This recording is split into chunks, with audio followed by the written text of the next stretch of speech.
So last week ఒక patient 9 years back నేను laparoscopic radical hysterectomy చేస్తున్నాను సిఏ ఎండోమెట్రియంకి.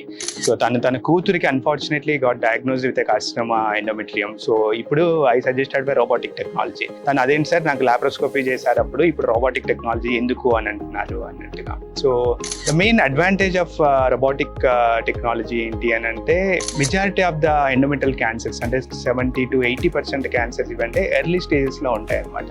సిమ్టమ్స్ ఎర్లీగా డయాగ్నోస్ చేయడం వల్ల మెజారిటీ ఆఫ్ ద కేసెస్ చాలా ఎర్లీగా రికగ్నైజ్ చేస్తాం.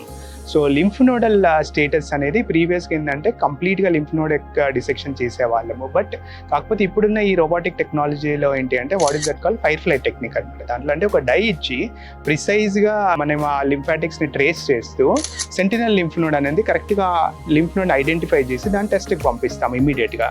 వితిన్ 5 minutes ఆ టెస్ట్ రిజల్ట్ వచ్చేస్తుంది మనకి వెదర్ క్యాన్సర్ స్ప్రెడ్ అయిందా లేదా అనేది.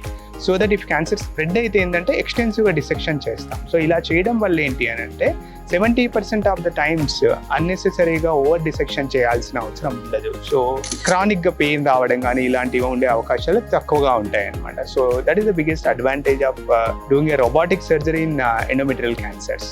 Thank you.